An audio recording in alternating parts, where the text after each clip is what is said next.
Aqua Base to Neptune 1. Sarah, you didn't fall asleep again, did you? No. No, I'm here. All systems nominal, Command. Roger. Sarah, can I say that I'm so glad you decided to return to Aqua?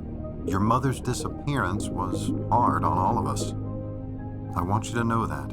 Alex was one of our best recruits, just like you. Please. I'm here to build the future. And I need the money. Actually, right now, the money is the best thing for me to focus on. So if you don't mind. Right. Back to business. We need to find out what's causing those energy surges before we can continue base operations. This is your top priority.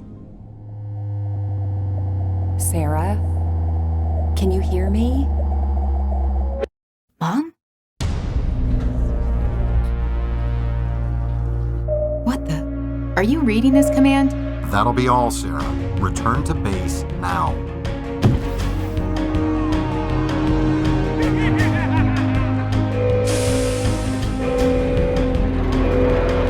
Whoa. What is this place? You will see the truth for yourself. It's better this way.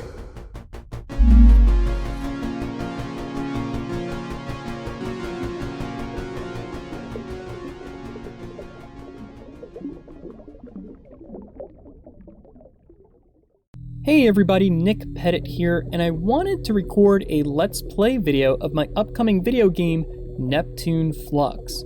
Now, I'm going to start the loading process here, and I've never recorded a Let's Play video before, but I figured now would be as good a time as any because I am making a video game. So this game is in a pre-alpha state, and it is going to take quite some time to load here because it is not optimized at all.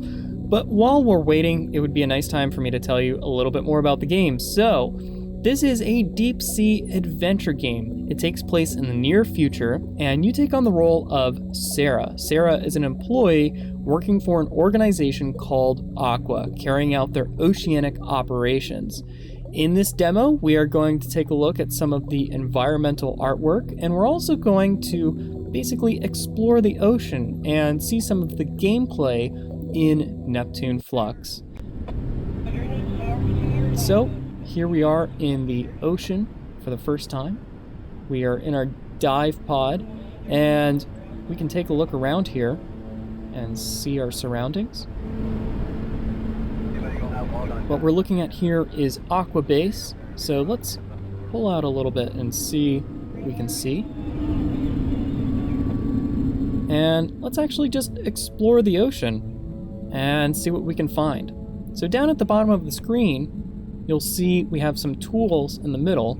Right now we have our flares selected, but we also have floodlights and another little lightning bolt tool we'll get to in a little bit. We also have our auxiliary power, and that tells us how much power the vessel has. And right now we're inside what's called the wave grid, and that's actually what that big blue thing is that we're looking at right in front of us.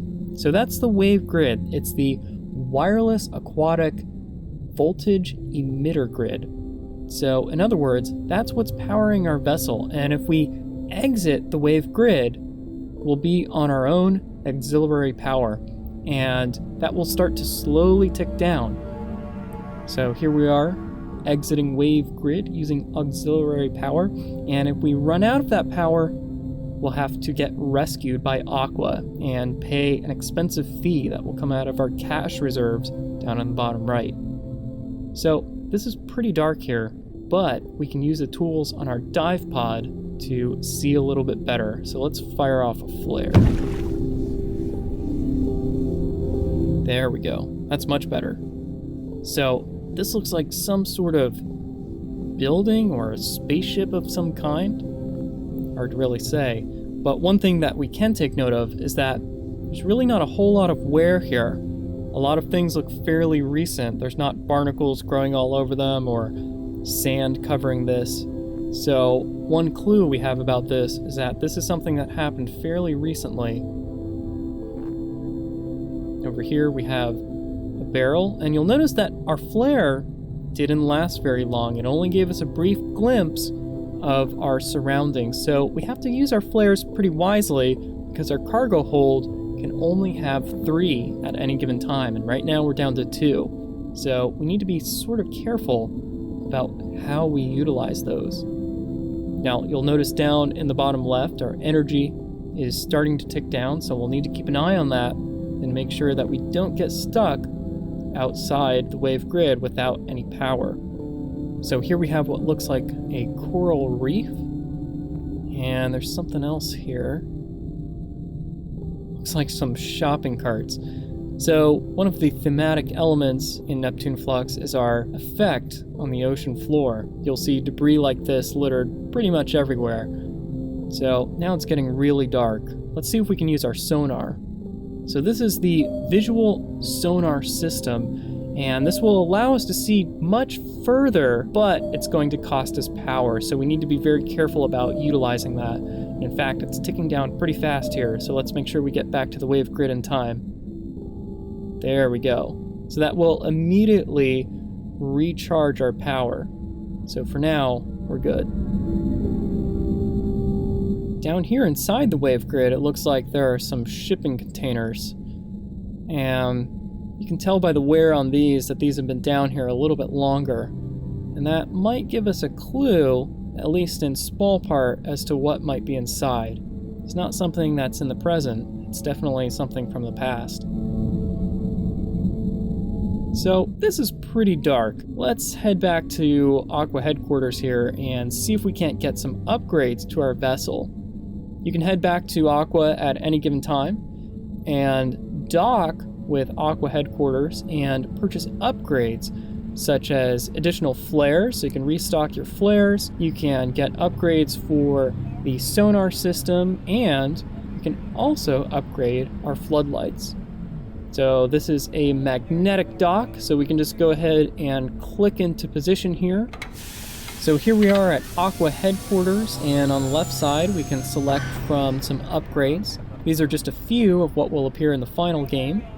And we can see here a transducer refit will reduce sonar energy cost by 25%. So it says the visual sonar system is a marvel of Aqua engineering, comes standard with every vessel, and unfortunately a design flaw makes it pretty energy inefficient. So we're basically a mercenary here. Aqua is asking us to foot the cost of these upgrades, or what really should have been a recall or a fix here. So that's not very nice of them. Let's see what else we got here. Laser diodes that will increase the light brightness.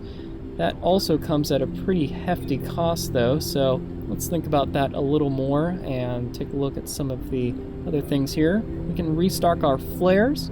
So let's go ahead and get some flares because that seems like a pretty good idea. Definitely don't want to run out of those. And this is a grid node. So we saw the wave grid already, and that little lightning bolt tool will actually allow us to place additional grid nodes and add them to the wave grid.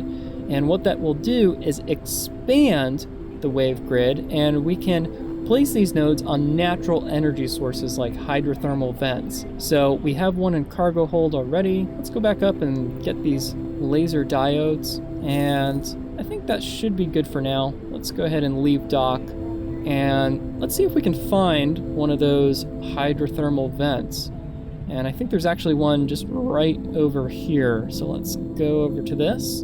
And if we go ahead and just pull right up to this very carefully, it will say energy source. And that tells us, aha, we can place a grid node here. And now the wave grid is expanding. It's expanding by a 75-meter radius. And you can actually see the wave grid sort of expanding outwards there. And this is really great because it means that now we can explore much further than we could previously. So I'm actually going to skip ahead in this demo because I want to show you something, but I don't want to reveal the location of it to people that will be playing the final game. So here we are a little further out in the ocean, and we're pretty far away from the wave grid at this point. Let's blip our sonar. So there is something there, definitely. Let's pull up a little closer. It looks like a plane of some kind. Now, one strategy we can use is blipping our sonar very briefly rather than leaving it on, and we can use less power that way. So this is actually a wreck site that's going to be featured in the story of Neptune Flux. Aqua will give you missions to carry out, but you're also free to explore the open ocean and discover supernatural wreck sites like this one. Now, I'm going to leave the demo right there. I don't want to spoil any of the mystery or the plot, but if you do like what you've seen, be sure to support Neptune Flux on Kickstarter. The campaign is active until July 1st, 2015, and a link is in the video description. Thank you so much for watching, and I'll see you real soon.